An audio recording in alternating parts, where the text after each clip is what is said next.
What's going on, everyone?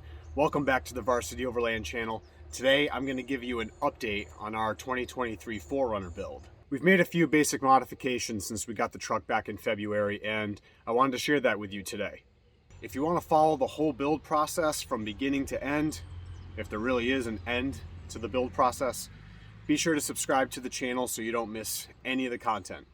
If you are already subscribed to the channel, but you're really a little bit more interested on my Chevy Colorado ZR2, I promise there will be plenty more content coming with that in the future. Right now, we're kind of going through our new car excitement phase, and there's been a lot going on with the 4Runner, but I promise there is more with the ZR2 coming soon. Just got a few more products that I need to install. There will be videos on those, and coming this summer, we are going to travel across the country from Connecticut to Colorado with the Colorado, and that's going to be probably a 3-week long, maybe a little bit longer than that, adventure. So be sure to subscribe if you haven't already. Stick around for 4Runner stuff, for Chevy Colorado stuff, adventure stuff, modifications.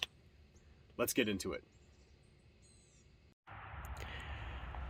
So, looking at all the changes on our Roadrunner, first and foremost, we're going to focus on these new shoes.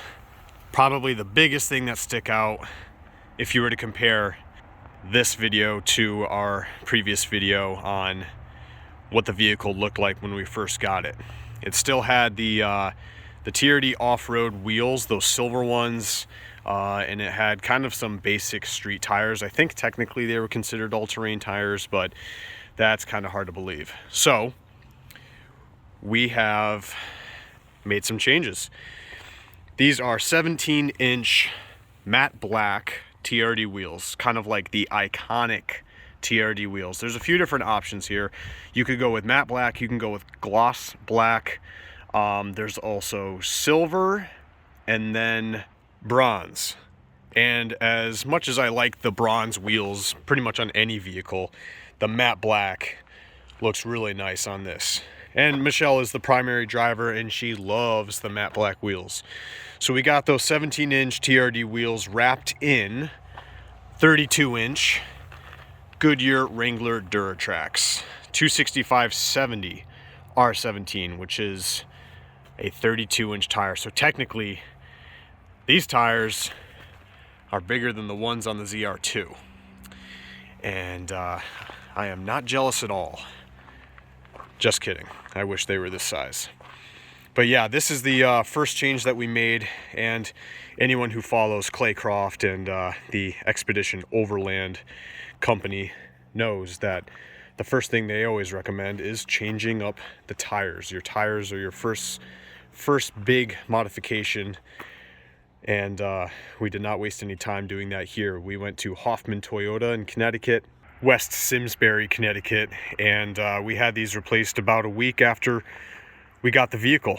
So a couple people had some questions as to what tires we were going to run, and we ended up doing the Goodyear Wrangler Duratrax because of how well they've held up on my truck, on my Colorado ZR2.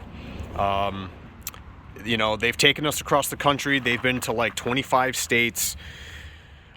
Just no fail, no issues, minimal road noise for the aggressive tread of the tire. Sidewall is really nice, really beefy. And what's nice about these tires as well is we didn't increase the tire size. By the way, for anyone that's wondering, that we didn't increase the tire size when we changed the wheels and tires. So 265/70 R17 is the size of the stock tires that come on the 2023 4Runner.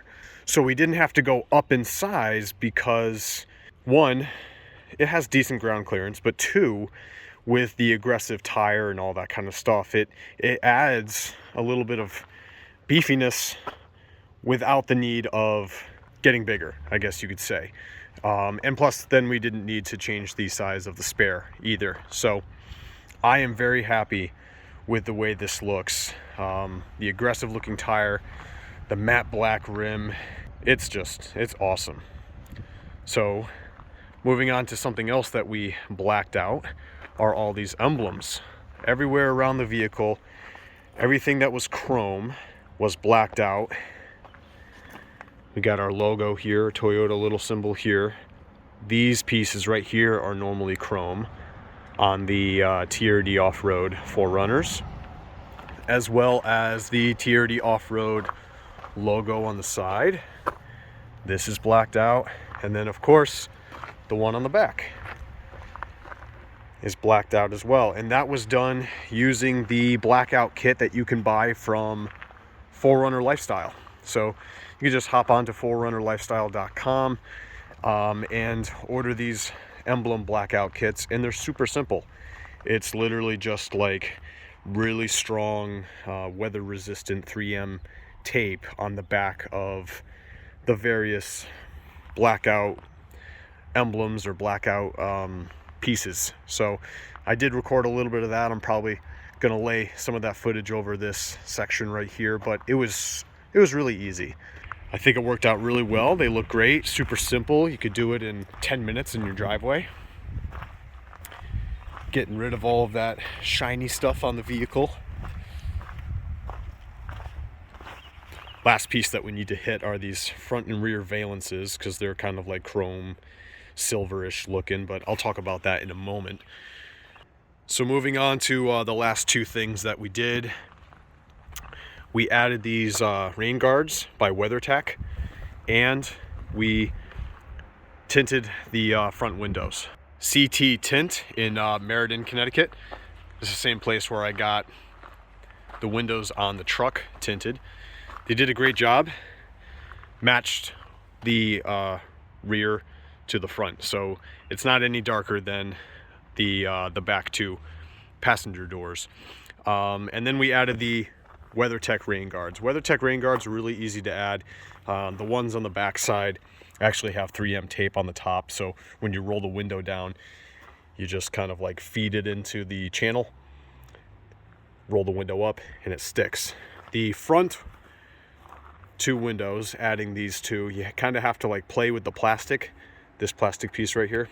You actually have to bend it slightly, fish it into either side, so the top left hand corner and then the bottom right hand corner, and then just kind of like use your thumb to tuck it into place all the way around, because there's no tape on that one. And then it kind of like, I guess you could say, just the pressure or the resistance of the plastic wanting to bend back out, it just holds itself in place. And then you roll up the window, probably give it like 12 hours or so, and it just sticks itself. So really basic, really easy, simple things to add a little bit more of character to the vehicle. Tinting the windows, WeatherTech rain guards, blacking out the emblems, wheels and tires. Simple stuff. So what's next on the menu? Well, currently sitting in the garage is a front bumper and a roof rack. It's just a matter of getting the time, finding the time to get it on to the vehicle. So in the previous video that I did with this 4Runner, the kind of like unveiling video where I described all the plans that we have for it, which I'll link to at the end of the video, by the way. In that video, I talked about a company called F&F Specialty Vehicles, located out of Portland, Connecticut. So I have an appointment with them. I'm gonna bring the rack in, I'm gonna bring the bumper in, and I'm gonna film a process of them outfitting the vehicle with the rack and the bumper. I'm gonna do them separately just because of the kind of the length of time it takes to get these things done.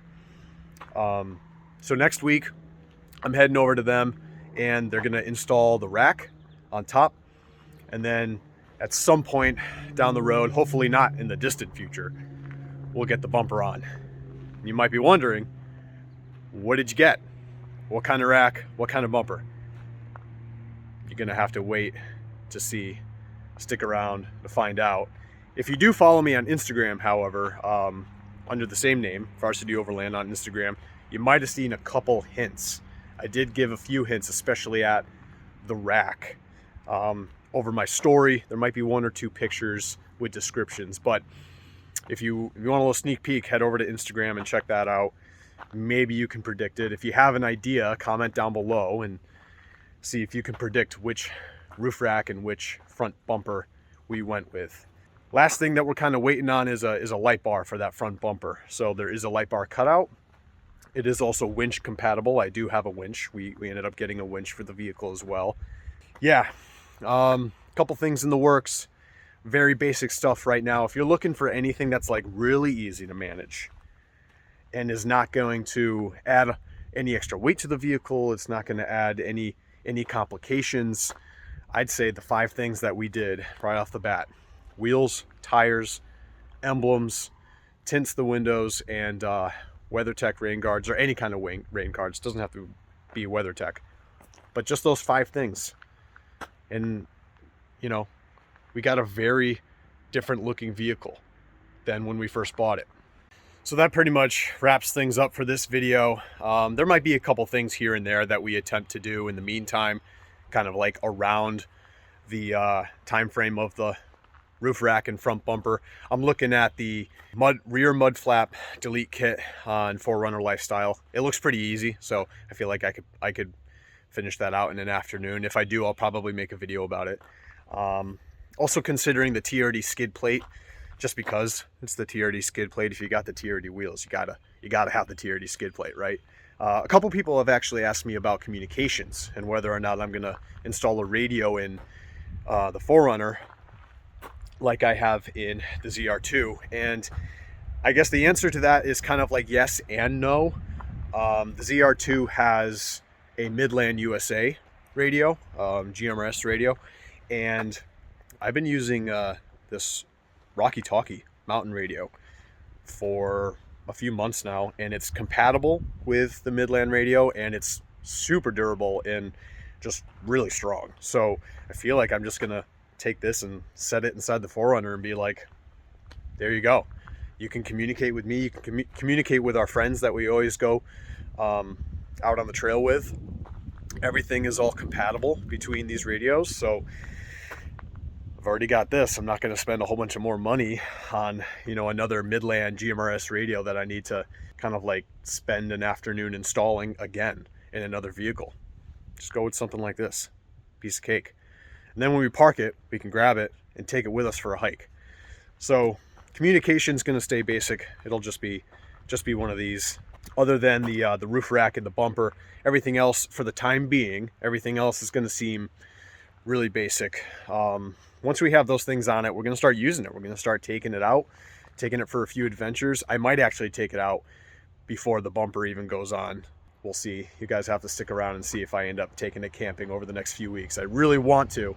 So just got to find the time. And yeah, anyway, that's it for this video. If you have any recommendations, some easy stuff that we can slap on to the Roadrunner in the future, comment down below. Any questions about the 2023 model, let me know. And I appreciate you sticking around, and I hope you enjoy the video.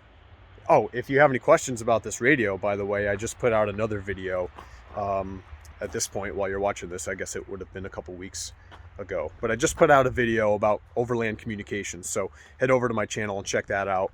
There's some details about this as well as the other radios I use. But yeah, thanks for sticking around, people. I appreciate it. I'll see you guys next time. Peace.